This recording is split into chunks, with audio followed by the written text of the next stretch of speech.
बिस्मिल्लाहिर्रहमानिर्रहीम। अस्सलाम वालेकुम स्टूडेंट्स, आज का जो हमारा नेक्स्ट टॉपिक है उसमें हमने डिस्कस करना है कि मैकेनिज्म इन एनिमल्स, क्योंकि थर्मो रेगुलेशन की हम बात कर रहे हैं। पहले प्रीवियस लेक्चर में हमने थर्मो रेगुलेशन की बात की, थर्मो रेगुलेशन इन प्लांट्स देखी। इस लेक्चर में हम थर्मो रेगुलेशन इन एनिमल्स पढ़ेंगे। हम ये देखेंगे कि एनिमल्स में थर्मो रेगुलेशन कैसे होती है, कौन कौन से मैकेनिज्म्स हैं। और असल में हम अब इसी लेक्चर में टेम्परेचर के हवाले से जानदारों की क्लासिफिकेशन भी पढ़ेंगे। ठीक है, तो हम कहते हैं कि इसमें हमने डिस्कस क्या करना है, असल में बॉडी हीट, फिर heat gain and heat loss ये तीन बातें हमने मेन इसमें डिस्कस करनी है। ठीक है, तो हम सबसे पहले बात करते हैं, हम कहते हैं किसी भी the temperature of an animal, temperature of an animal, किसी भी एनिमल का बॉडी टेम्परेचर डिपेंड्स अपॉन, वो डिपेंड करता है किस चीज़ के ऊपर डिपेंड करता है, वो चीज़ हम देखने लगे। Temperature of an animal depend upon किस चीज़ पे कर रहा है, चेंज ऑफ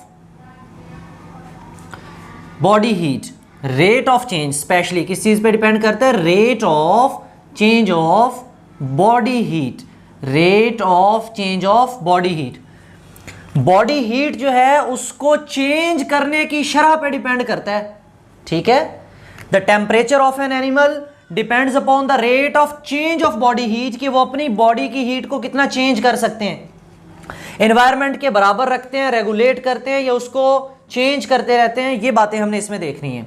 फिर हम कहते हैं कि अगली बात जरा ये देखो, rate of change of body heat again depends upon, rate of change of body heat again depends upon three main factors। कितने फैक्टर्स पे, 3 मेन फैक्टर्स पे। Number 1 heat production, rate of heat production, heat production कितनी हो रही है भाई।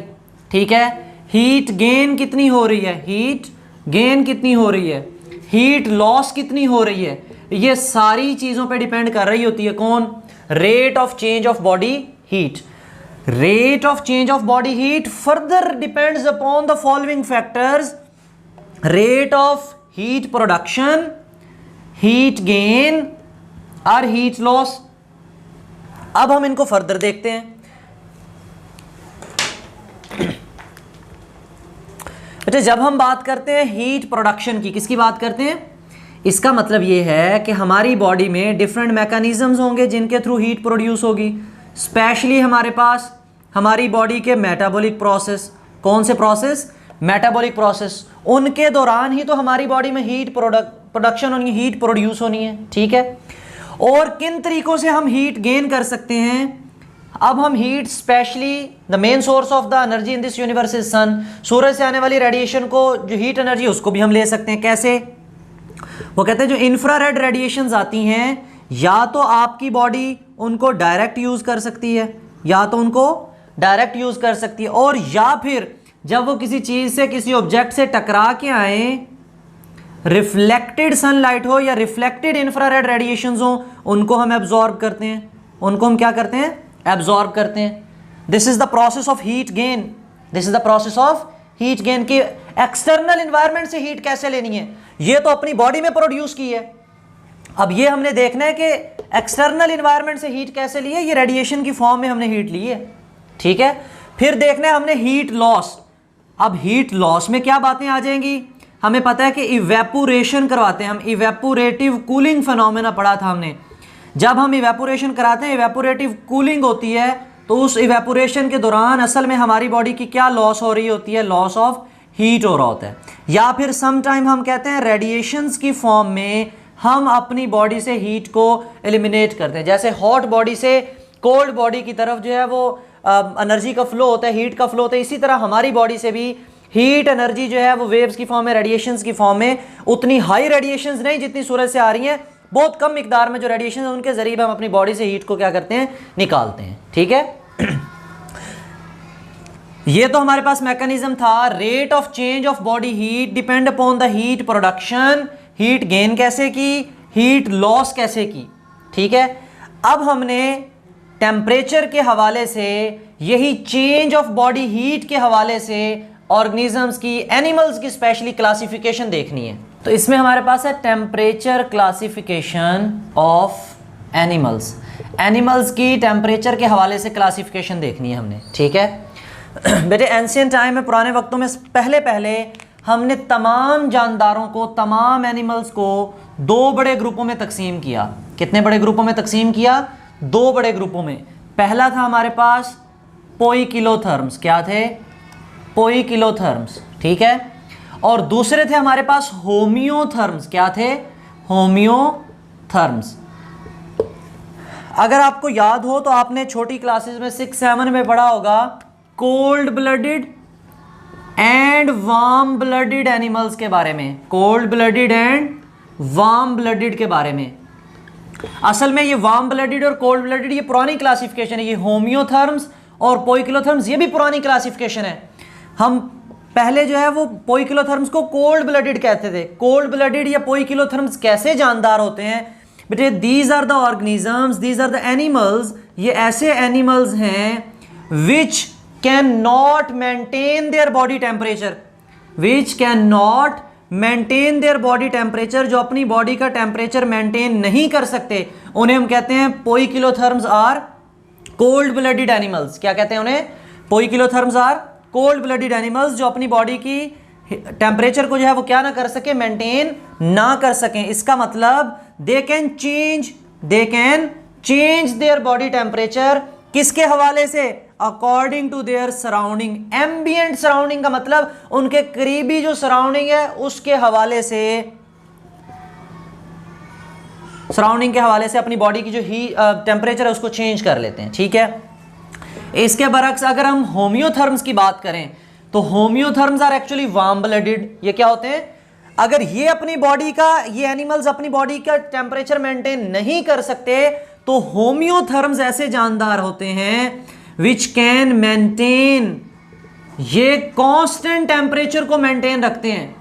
मतलब कि ये with respect to their surrounding अपनी बॉडी का temperature, with respect to their surrounding अपनी बॉडी का टेम्परेचर चेंज नहीं करते। With respect to their surrounding अपनी बॉडी का टेम्परेचर चेंज, वो कांस्टेंट इंटरनल एनवायरनमेंट रखते हैं, कांस्टेंट टेम्परेचर रखते हैं अपनी बॉडी का। तो ऐसे जानदारों को हमने नाम दिया होमियोथर्म्स। क्या नाम दिया? होमियोथर्म्स। अच्छा, फिर इनकी एग्जांपल्स क्या हैं हमारे पास बेटे? अगर हम पोइकिलोथर्म्स की बात करें तो तकरीबन सारे ही इनवर्टिब्रेट्स जो हैं वो हमने उठा के किस में रख दिए? पोइकिलोथर्म्स में। इसी तरह बहुत सी फिशेस, मछलियां भी हमने उठा के किस में रख दी? पोइकिलोथर्म्स में रख दी। रेप्टाइल्स रख दिए हमने। क्या रख दिए? रेप्टाइल्स, ठीक है। रेप्टाइल्स का कहा हमने, ये भी किस में आते हैं हमारे पास?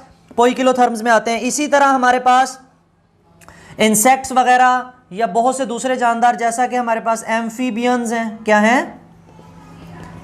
एम्फीबियंस हैं। इन तमाम जानदारों को उठा के हमने रख दिया जनाब पोइकिलोथर्म्स में, ठीक है। और होमियोथर्म्स में किसको रखा? स्पेशली मैमल्स को। किसको रखा? मैमल्स को। और साथ में रख दिया हमने बर्ड्स को। मैमल्स और बर्ड्स को हमने किस में रखा? एज एन एग्जांपल होमियोथर्म्स में। किस में रखा? होमियोथर्म्स में। ये थी हमारे पास ओल्ड क्लासिफिकेशन। ये क्या थी? Old classification. फिर क्या हुआ? फिर इस ओल्ड क्लासिफिकेशन में बहुत से डिफेक्ट आना शुरू हो गए। हमें बाद में पता चला कि ये क्लासिफिकेशन ठीक नहीं है। क्यों ठीक नहीं है? क्योंकि बहुत से ऐसे जानदार होते हैं हमारे पास, मिसाल के तौर पे डीप सी फिशेस की बात की हमने। किसकी बात की? Deep sea fishes.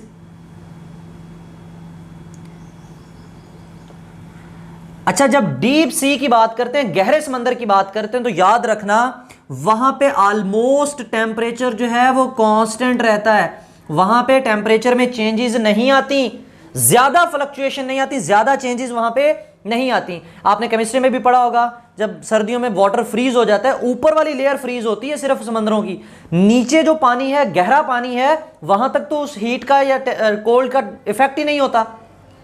वहां का टेम्परेचर ऑलमोस्ट कांस्टेंट रहता है। इसका मतलब डीप सी फिशेस जो हैं वो तो कांस्टेंट एनवायरनमेंट में अपनी बॉडी का टेम्परेचर कांस्टेंट रखी हुई हैं, वो तो चेंज ही नहीं करती, कोल्ड ब्लडेड है ही नहीं, पोइकिलोथर्म्स में तो आती नहीं है, ठीक है। और इसी तरह बहुत से रेप्टाइल्स, जैसा कि हमारे पास एम्फीबियंस के अंदर, ठीक है, सॉरी रेप्टाइल्स की बात करें तो रेप्टाइल्स में हमारे पास लिजर्ड्स आ जाती हैं। ये भी अपनी बॉडी का टेम्परेचर जो है वो इस हवाले से पोइकिलोथर्म्स की क्लासिफिकेशन में फिट नहीं आती, ये चेंज नहीं करती। अच्छा, फिर हमने ये देखा कि कुछ एनिमल्स भी ऐसे हैं कि जो अपनी बॉडी का टेम्परेचर मेंटेन नहीं रख सकते, ठीक है। मिसाल के तौर पे आप ह्यूमिंग बर्ड की एग्जांपल पढ़ोगे, क्लियर है, तो वो बर्ड, आपने कहा ना सारे बर्ड होम्योथर्म्स हैं, नहीं, ह्यूमिंग बर्ड की एग्जांपल आप पढ़ो तो आप कहोगे भाई ह्यूमिंग बर्ड तो अपनी बॉडी का टेम्परेचर चेंज करता है, इसका मतलब वो तो होम्योथर्म नहीं है, वो तो पोइकिलोथर्म है। इसी तरह ह्यूमिंग बर्ड के अलावा बैट्स की एग्जांपल है, इसको समटाइम हम क्लासिफिकेशन में इसमें मैमल्स में भी कर लेते हैं। हम कहते हैं बैट्स जो हैं ये भी अपनी बॉडी का टेम्परेचर मेंटेन नहीं रखते, ये भी वार्म ब्लडेड नहीं है, तो ये भी क्या हुए, फिर पोइकिलोथर्म्स हुए, ये भी कोल्ड ब्लडेड हुए। इसका मतलब इस क्लासिफिकेशन में कुछ कंफ्यूजन्स थी, ये ड्रॉबैक्स थे, ये क्या थे, ड्रॉबैक्स थे, ये उसकी लिमिटेशंस थी। अब जब हमने नई क्लासिफिकेशन करनी है तो हमने इनको चेंज करना है, इन्हीं ऑर्गेनिजम्स को तो एडजस्ट करना है, ये तो पहले ही क्लासिफिकेशन हुई है। तो लिहाजा अब हम देखते हैं न्यू क्लासिफिकेशन। आपसे ये वेरी इंपॉर्टेंट शॉर्ट क्वेश्चन पूछा जाता है, differentiate between poikilotherms and homeotherms with the help of examples, या ड्रॉबैक्स पूछ लिए जाते हैं इसके, ठीक है। अच्छा जी, अब जो हमने नई क्लासिफिकेशन देखनी है, that classification is actually based upon the source of heat production, source of heat production या हीट गेन या हीट जो है वो लॉस। हमने ये देखना है कि जानदार जो हैं वो अपनी हीट कहाँ से ले रहे हैं, क्या वो अपनी बॉडी में मेटाबॉलिज्म करके हीट ले रहे हैं, क्या वो हीट अपने एनवायरनमेंट से गेन कर रहे हैं, तो वो किस हवाले से अपनी बॉडी में हीट गेन करते हैं या हीट को लॉस करते हैं, तो वो फिनोमेना हम देखते हैं। हमने कहा कि हमने source of heat production, this is the new classification actually, आजकल ये मोर एक्सेप्टेबल है। इसके हवाले से हमने जानदारों को 3 बड़े ग्रुपों में तकसीम कर दिया। कितने बड़े ग्रुपों में तकसीम कर दिया? 3। एक को रखा हमने नाम दे दिया एक्टोथर्म्स, नाम दे दिया एंडोथर्म्स, फिर हमने नाम दे दिया हेट्रोथर्म्स। क्या नाम दे दिया? हेट्रोथर्म्स। बेटे बहुत ही सिंपल सी टर्मिनोलॉजीज हैं, हमें पता है साइंटिफिक टर्मिनोलॉजी तो सेल्फ एक्सप्लेनेटरी टर्म्स होती हैं, उनकी डिफाइन उनके लफ्ज में मौजूद होती हैं। एक्टोमीन आउटसाइड, एंडोमीन इनसाइड, हेट्रोमीन डिफरेंट, ठीक है। थर्म का मतलब होता है आपको हीट, ये तो आपको पहले भी पता है, थर्म हीट। अब जरा देखना, हमने कहा source of heat production, ectotherm outside the body, क्या जहन में आता है? क्या ये अपनी बॉडी खुद अपनी हीट क्या अपनी बॉडी में खुद प्रोड्यूस करवा सकते हैं? ये नहीं, they produce low metabolic heat, they produce low metabolic heat. Metabolism तो करवाते हैं ना होने के बराबर, या बहुत थोड़ी मेटाबॉलिक हीट प्रोड्यूस करते हैं, ठीक है। और जो हीट प्रोड्यूस करते हैं दैट इज क्विकली एक्सचेंजेबल, उसको अपने एनवायरनमेंट से एक्सचेंज कर लेते हैं। अगर उनकी बॉडी का टेम्परेचर थोड़ा सा बढ़ रहा है तो वो एनवायरनमेंट को हीट दे देंगे, अगर एनवायरनमेंट में टेम्परेचर ज्यादा हो रहा है तो एनवायरनमेंट से हीट गेन कर लेंगे। इसका मतलब they have ability to absorb heat also, ये हीट को एब्जॉर्ब भी कर सकते हैं, हीट एक्सचेंज भी कर सकते हैं अपने एनवायरनमेंट के साथ। इसका मतलब अगर ओल्ड क्लासिफिकेशन को जहन में लाया जाए तो एक्टोथर्म असल में कौन है? ये पोइकिलोथर्म्स हैं। ये क्या है? पोइकिलो। ये तो अपनी बॉडी को टेम्परेचर मेंटेन रख ही नहीं सकते, ठीक है, फौरन से। पहले तो मेटाबॉलिक हीट प्रोड्यूस ही नहीं करा रहे, अगर करवा रहे हैं तो क्विकली एक्सचेंजेबल है, एनवायरनमेंट से एक्सचेंज कर ली या फिर एब्जॉर्ब कर ली जरूरत के मुताबिक। अच्छा, इसमें अगर हम एग्जाम्पल देखें, कौन सी एग्जाम्पल है? तमाम वही पोइकिलोथर्म्स वाली। इनवर्टिब्रेट्स, ठीक है, इनवर्टिब्रेट्स के साथ हमारे पास एम्फीबियंस, ठीक है, एम्फीबियंस के साथ हमारे पास आ जाएंगे फिशेस आ जाएंगी, ठीक है। लेकिन वो जो एक्सेप्शंस थी उन्हें नहीं लिखेंगे हम यहाँ पे, डीप सी फिशेस यहाँ नहीं आएंगी। इसी तरह हमारे पास लिजर्ड वगैरह या जिन जानदारों की लिमिटेशंस आई थी वो नहीं आएंगी, उनके अलावा तमाम पोइकिलोथर्म्स वाले हम यहाँ लिख सकते हैं, ठीक है। नेक्स्ट है हमारे पास एंडोथर्म्स। क्या है? Endotherms. As the name indicate that, बेटे endotherms they can produce their metabolic heat, they can produce their metabolic heat, ये अपनी बॉडी में मेटाबॉलिक हीट प्रोड्यूस कर सकते हैं। जब अपनी बॉडी में मेटाबॉलिक हीट प्रोड्यूस करते हैं तो इनकी अपनी बॉडी में हीट इतनी ज़्यादा हो जाती है कि इनको एटमॉस्फेयर से एक्सचेंज कराने की ज़रूरत नहीं है, इनको एटमॉस्फेयर से एक्सचेंज करवाने की ज़रूरत नहीं है, तब्दील कराने की ज़रूरत नहीं है। इसका मतलब ये अपनी मर्ज़ी के मुताबिक मेटाबॉलिक हीट को मेंटेन प्रोड्यूस करते हैं ग्रेटर अमाउंट में, और अपनी बॉडी का टेम्परेचर माहौल के मुताबिक नहीं, जो उनका सेट पॉइंट है उस पे रखते हैं। इसका मतलब they can regulate there body temperature, ये अपनी बॉडी का टेम्परेचर रेगुलेट रखते हैं, एक सेट पॉइंट पे रखते हैं। कहाँ रखते हैं? सेट पॉइंट पे, ठीक है, with respect to their surrounding, अपने माहौल के लिहाज से बदलते नहीं है। जैसा कि हम हैं, हमारा हर वक्त टेम्परेचर 37 रहता है, बाहर चाहे सर्दी हो जाए चाहे गर्मी हो जाए, चाहे 50 डिग्री सी हो जाए चाहे 0 डिग्री सी हो जाए, ठीक है। हम क्या आएंगे? हम भी एंडोथर्म्स हैं, हम अपनी बॉडी की मेटाबॉलिक हीट प्रोड्यूस करते हैं, हम अपनी बॉडी की मेटाबॉलिक हीट प्रोड्यूस करते हैं, ठीक हो गया। अब यहाँ पे अगर हम एग्जांपल्स देखें इनकी, तो वही वाली एग्जांपल मेनली हमारे पास बर्ड्स भी हैं, यहाँ पे कुछ इंसेक्ट्स भी हैं ऐसे, और मैमल्स भी। एक्सेप्शन वाले नहीं लिखेंगे, जैसे बैट्स थी, ह्यूमिंग बर्ड था, उसमें एक्सेप्शन थी, वो नहीं लिखा हमने, ठीक है।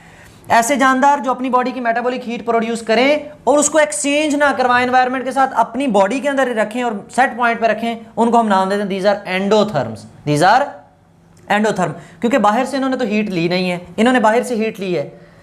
ये पोइकिलोथर्म्स और ये असल में कौन थे? होम्योथर्म्स। अब जो ड्रॉबैक्स थे उनको सॉल्व करके हमने थर्ड टर्मिनोलॉजी बना दी। कुछ ऐसे जानदार भी थे जो एक्टोथर्म्स भी नहीं, इसकी क्लासिफिकेशन में भी फिट नहीं आते थे, एंडोथर्म्स की क्लासिफिकेशन में फिट भी नहीं आते थे। क्यों? क्योंकि ये तो अपनी बॉडी में लो मेटाबॉलिक हीट प्रोड्यूस करते हैं और ये हाई मेटाबॉलिक हीट प्रोड्यूस करने के पास एबिलिटी होती है। लेकिन जो हेटेरोथर्म्स हैं, ना वो हाई वाले थे ना वो लो वाले थे, मॉडरेट हीट प्रोडक्शन। लेकिन उस हीट प्रोडक्शन, जो हीट प्रोड्यूस करते हैं, उस हीट को अपनी मर्जी के मुताबिक वेरिंग, हमारी बुक लिखेगी varying degree of heat production. Vary का मतलब होता है मुख्तलिफ होना, तो ये मुख्तलिफ अंदाज से और मुख्तलिफ क्वांटिटी में, मिकदार में अपनी बॉडी में जो है वो हीट प्रोड्यूस करवा सकते हैं। लेकिन अगर ये अपनी बॉडी में हीट प्रोड्यूस करवाएं तो फिर उसको मेंटेन भी तो रखें ना। अगर मेंटेन रख लें तो वो एंडोथर्म्स, और अगर हीट प्रोड्यूस ही ना कराएं, बहुत थोड़ी करवाएं, तो एक्टोथर्म्स। लिहाजा ना ये एक्टोथर्म आ रहे हैं ना ये एंडोथर्म, इन दोनों क्लासिफिकेशन में फिट नहीं आ रहे, तो हमने उठा के हेटेरोथर्म ने कहा ये वक्रे ही हैं, ये डिफरेंट हैं, ठीक है, ना एंडोथर्म्स में आते हैं ना एक्टोथर्म्स में आते हैं। तो लिहाजा हमने कहा these are the heterotherms, actually varying degree of heat production करते हैं, और जब चाहे एटमॉस्फेयर से एक्सचेंज करा ली, जब चाहे ना कराई, करवा ली तो एक्टोथर्म, ना करवाई तो एंडोथर्म। लिहाजा दोनों खसूसियात रखते हैं ये, ठीक है। Can exchange with the environment, environment के साथ ये एक्सचेंज भी कर सकते हैं। तो लिहाजा इनके अंदर कौन से जानदार आएंगे? वही जिनकी एक्सेप्शन हमने पढ़ी, डीप सी फिशेज। आपकी बुक ने 2 एग्जांपल प्रोमिनेंट करके लिखी हैं, बैट्स की जो कि मैमल्स की क्लासिफिकेशन में से आई, और ह्यूमिंग बर्ड। ह्यूमिंग बर्ड बेटे एक छोटा सा परिंदा होता है हमारे पास, ब्लैक कलर का, ठीक है, तो बिल्कुल छोटा सा, सबसे स्मॉलेस्ट बर्ड हम कहते हैं ह्यूमिंग बर्ड को है। अगर आपने छोटी क्लास में पढ़ा हो तो ये परिंदा वो है जिसके एबिलिटी होती है it can fly forward as well as backward, ये बैकवर्ड भी उड़ सकता है, ठीक है। स्मॉलेस्ट बर्ड अगर आप देखो तो वो ह्यूमिंग बर्ड होता है, छोटी सी चिड़िया होती है ब्लैक कलर की, उसको हम ह्यूमिंग बर्ड कहते हैं। तो उनके अंदर ये हेटेरोथर्म्स की जो है वो प्रॉपर्टीज मौजूद होती हैं, ठीक है। तो ये भी आपसे शॉर्ट क्वेश्चन पूछा जाता है कि differentiate between ectotherms and endotherms with the help of examples, या एंडोथर्म्स या हेटेरोथर्म्स। क्लियर? ये न्यू क्लासिफिकेशन है according to the source of heat production, according to the source of heat production. Clear होगी ये बात बेटे? इस होल टॉपिक में अगर आपका कोई क्वेश्चन हो तो आप कमेंट सेक्शन में पूछ सकते हो। थैंक यू, अल्लाह हाफिज़।